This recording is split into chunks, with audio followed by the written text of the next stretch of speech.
ओ level paper third programming language Python, जो सबसे important paper है, थोड़ा सा टिपिकल भी होता है अगर हम बाकी पेपर से कंपैरिजन करें, और थोड़ा सा पढ़ना पड़ता है और बड़ी आसानी से इसमें भी अच्छे मार्क्स यहाँ पे लाए जा सकते हैं। तो पाइथन में आज जो है डिस्कस करेंगे फंक्शन क्या होते हैं और कितने प्रकार के होते हैं, इनका क्या काम होता है, और एक डेमो प्रोग्राम जो फरवरी में यहाँ पे प्रैक्टिकल एग्जाम होने जा रहा है, तो यहाँ पे इम्पोर्टेंट प्रोग्राम है, उसके बारे में भी यहाँ पे बताएंगे कैसे यहाँ पे उसको फंक्शन के द्वारा किया जाता है। तो सबसे पहले यहाँ पे यही बताते चलते हैं, फंक्शन लैंग्वेज में लिखा नहीं आता है, इस सिंबल से फंक्शन को डिनोट करते हैं। ये सिंबल जो होता है यहाँ पे पैरेंथेसिस का सिंबल होता है, ये चीज ध्यान रखना है, पैरेंथेसिस।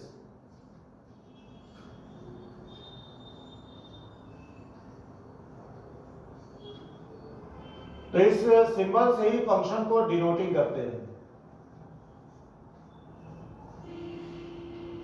Denoting function. अब फंक्शन लैंग्वेज में होते क्या है, ये तो सिंबल लगाना पड़ेगा फंक्शन के लिए, अभी लगाएंगे भी। अब फंक्शन क्या होते हैं, जो बहुत ही सिंपल लैंग्वेज में फंक्शन जो होते हैं वो छोटे प्रोग्राम होते हैं। फंक्शन जो लिख देते हैं यहाँ पे, फंक्शन स्मॉल प्रोग्राम होते हैं।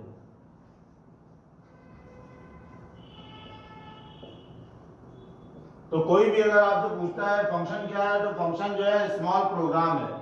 अब इनका काम क्या है, फंक्शन जो होता है लार्ज स्टेप को स्मॉल स्टेप में ब्रेक कर देता है, जिससे प्रोग्राम को समझना और सॉल्व करना आसान हो जाता है।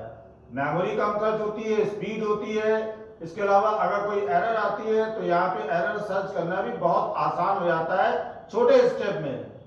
तो फंक्शन का काम ये है लार्ज स्टेप को स्मॉल स्टेप में ब्रेक करना।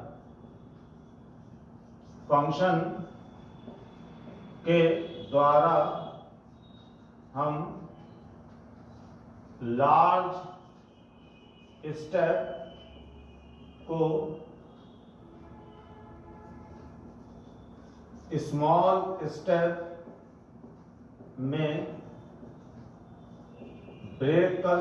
स्मॉल स्टेप में ब्रेक कर सकते हैं, जिससे प्रोग्राम को समझना और सॉल्व करना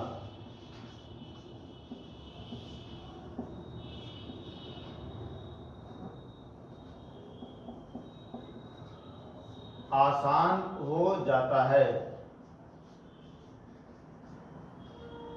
तो यहाँ जैसा लिखा है, फंक्शन स्मॉल प्रोग्राम होते हैं, फंक्शन के द्वारा हम लार्ज स्टेप को स्मॉल स्टेप में ब्रेक कर सकते हैं, जिससे प्रोग्राम को समझना और सॉल्व करना आसान हो जाता है।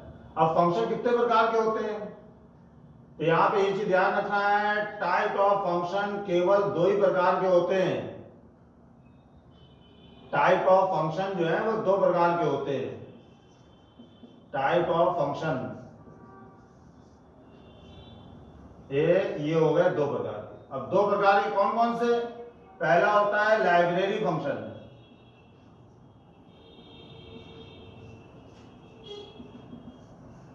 लाइब्रेरी फंक्शन को इनबिल्ट फंक्शन भी बोलते हैं, इनबिल्ट फंक्शन। और दूसरा फंक्शन होता है यूडीएफ। यूडीएफ का मतलब होता है यूजर डिफाइंड फंक्शन।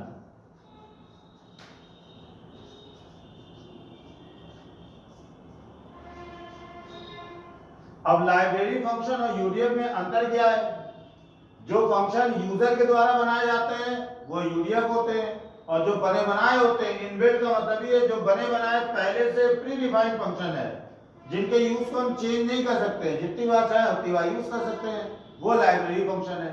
तो कहने का मतलब ये है, जो फंक्शन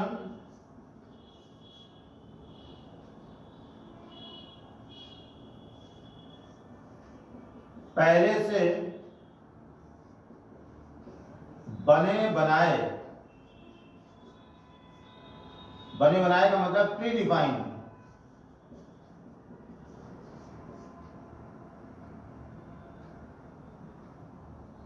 जो फंक्शन पहले से बने बनाए होते हैं उन्हें लाइब्रेरी फंक्शन कहते हैं।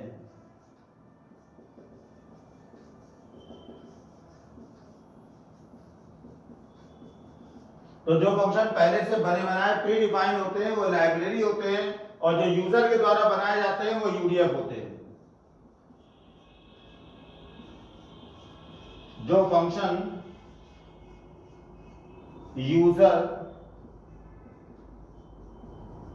के द्वारा स्वयं बनाए जाते हैं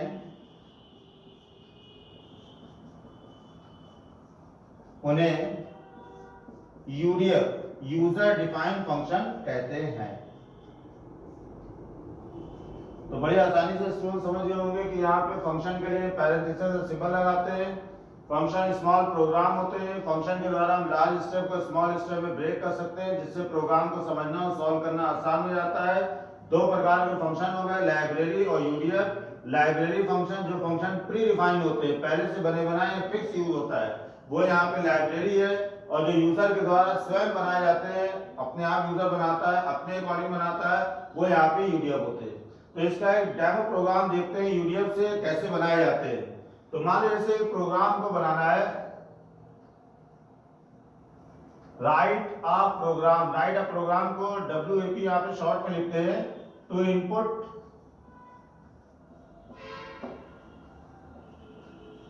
any 3 number by user and calculate their average।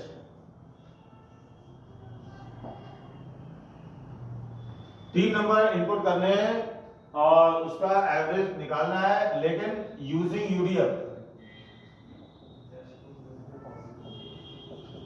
UDF का यूज करना है। अब यहाँ पे प्रोग्राम वाले एडिटर को स्टार्ट करेंगे और उसके अंदर यहाँ पे प्रोग्राम राइट करेंगे। जो भी लिखा जाता है, फाइल पे जाएंगे, न्यू पे क्लिक करेंगे, पाई यहाँ पे इसका एक्सटेंशन होता है। अब यहाँ पे फंक्शन यूजर बनाना चाहता है तो उसके लिए यहाँ पे डेफ एक कीवर्ड है जिससे हम डिफाइन बोलते हैं। यहाँ पे इसी से फंक्शन जो है वो यहाँ पे डिफाइन किया जाता है। अब फंक्शन का नाम हमें ले लिया यहाँ पे AVG, और देखो यहाँ पे पैरेंथेसिस लगा दिया और यहाँ पे कोलन लगा दिया।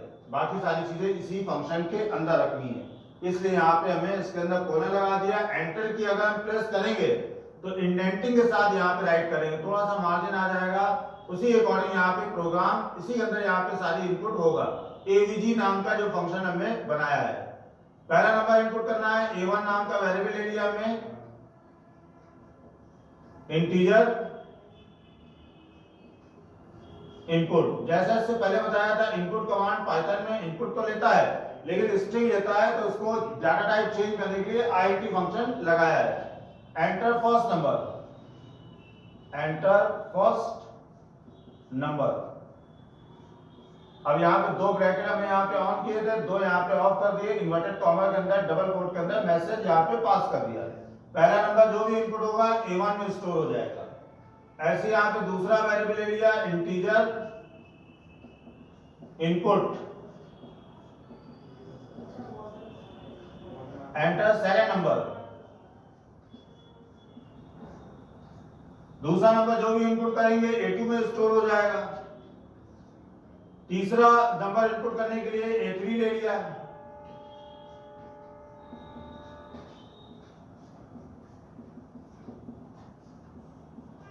Enter third number. तो ये तीन नंबर हमारे यहां पे स्टोर हो गए, A1, A2, A3। ये सेकंड नंबर है और ये थर्ड नंबर है। उसके बाद हमने यहां पे एवरेज नाम का एक वेरिएबल ले लिया। तीनों नंबरों को जोड़ दिया, जैसा औसत का फॉर्मूला होता है A1 plus A2 plus A3, और 3 से यहां पे डिवाइड कर दिया। जितने नंबर होते हैं उन्हीं को जोड़ करके उन्हीं से संख्या डिवाइड हो जाता है, एवरेज निकल आता है। और यहाँ पे एवरेज को प्रिंट करा दिया, प्रिंट एवरेज।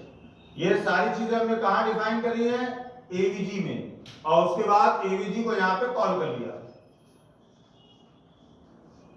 कॉल करते समय यहाँ पे कोलन नहीं लगाएंगे, सिर्फ कोलन लगाते हैं यहाँ पे डिफाइन करते समय। और यहाँ पे बड़ी आसानी से जब भी प्रोग्राम को रन करेंगे, तीनों नंबर इनपुट करेंगे, तीनों नंबर जुड़ जाएंगे, 3 से डिवाइड हो जाएगा, एवरेज यहाँ पे प्रिंट हो जाएगा। तो ऐसे हम बड़ी आसानी से यहाँ पे यूडीएफ के द्वारा बड़ी आसानी से यहाँ पे कोई भी प्रोग्राम जो है वो बना सकते हैं, और यूजर अपने अकॉर्डिंग कोई भी फंक्शन का नाम और उसको डिफाइन करके यहाँ पे प्रिंट करा सकता है। तो आज की क्लास के लिए तय छोड़ देते हैं, नेक्स्ट क्लास में आगे कुछ और प्रोग्राम यूडीएफ से बताएंगे।